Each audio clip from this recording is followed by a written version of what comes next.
Hi guys, Chris here. So finally, I'm back dito sa YouTube channel ko na to. Grabe, almost 4 years terminated itong channel na to dahil nga na-hijack itong channel na to. And yun, pinagbabayad tayo ng hijacker, no, ng ransom. Anyway, so ayun, in this video, tuturuan ko kayo kung paano i-connect yung trading account nyo sa Vantage dito sa TradingView. Okay? So kung wala pa kayong TradingView account, so mag-register muna kayo, mag-sign up muna kayo, no? So punta lang kayo sa tradingview.com and then create your account. Okay? And kung beginner traders pa lang kayo at naghahanap pa lang kayo ng broker, so I will recommend Vantage dahil regulated broker ito. Okay? So meron pala silang 50% deposit bonus na ino-offer. Okay? So punta lang kayo directly dun sa website nila, no, and mag-sign up lang kayo. Pero kung magsa-sign up kayo dyan sa link na ipuprovide ko nandyan sa may description, ma-avail nyo yung 100% deposit bonus. Okay? So ang laking tulong ng 100% deposit bonus, guys, no, para mas magkaroon tayo ng bigger equity sa trading account natin. Okay? So yung link nandyan sa description, no, click nyo lang yung link. Okay? So kung meron na kayong account, login lang kayo rito sa Vantage portal, and then dito is kailangan nyo mag-open ng trading account. So to open a trading account, so punta lang kayo rito sa accounts tab na to. Okay, so from here, click nyo lang itong open account.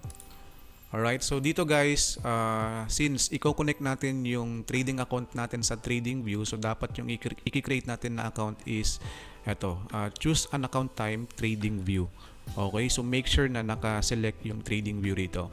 Okay, so dito guys, I will recommend to open up an account sa MT5, MetaTrader 5. Okay, so depende naman yan sa inyo, no, kung ano yung prefer nyo.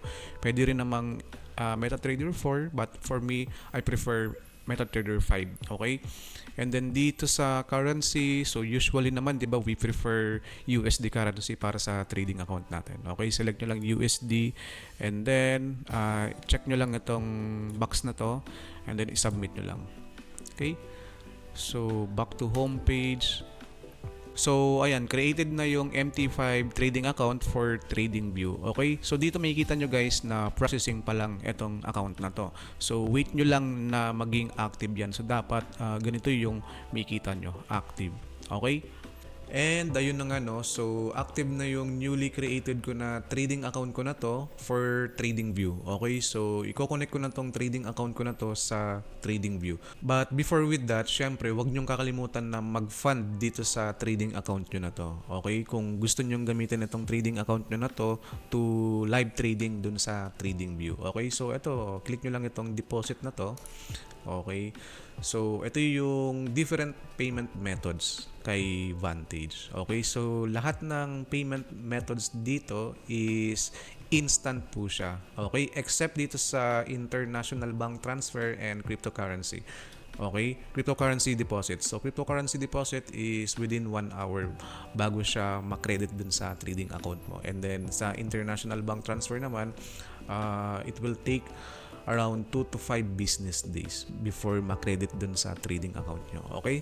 And yun, all of the payment methods dito, so yun, instant na siya, no? Sa credit and debit card, instant siya. So wala siyang wala siyang charge.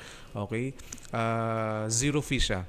Okay, so ayan, nasa GPay, Google Pay, Philippine banks, yung local banks, no, local wallets like Paymaya, GCash, so available din siya rito, no, Skrill.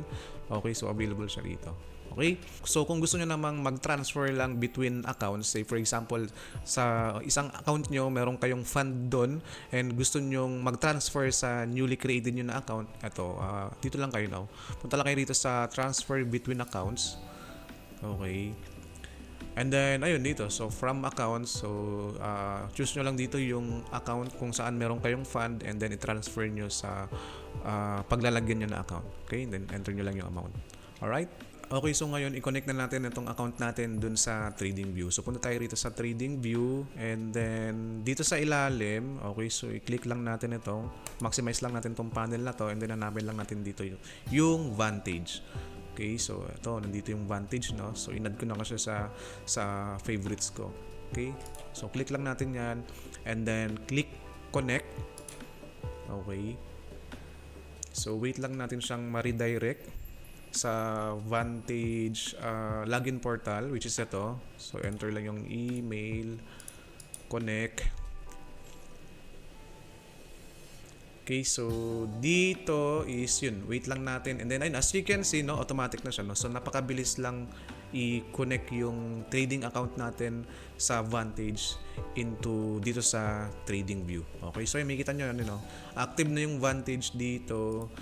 Okay, so yun, pwede nang mag-trade dito. Okay, ayan, so pwede nang mag-trade. Okay, so makakapag-execute na kayo ng trades directly dito sa trading view using yung trading account nyo sa Vantage. Okay? So yun, ganun lang naman kasimple, no? And by the way pala guys, kung meron na kayong chart dito na nakasave using other brokers, okay?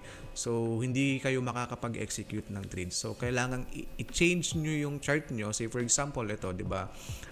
XAU USD. So other broker itong gamit ko rito na chart.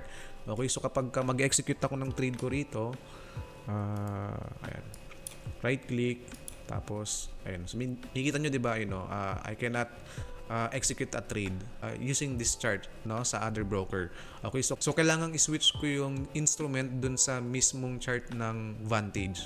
Okay, so search lang natin si Gold, XAU USD, and then, eto, select lang natin itong chart ni Vantage. Okay, so dito, ayan, shift T, and then ayun, pwede na tayong mag-execute ng trade dito. Okay, so magandang mag-execute ng trade dito guys, especially kung gagamitan nyo ng proper risk management. Okay, kasi dito hindi nyo na kailangan ng third party na position size calculator, no? Hindi nyo na kailangan pumunta ng other site para lang i-compute nyo yung position size nyo na i-open nyo sa na-execute nyo dun sa trade nyo. Okay, say for example percentage is 1%.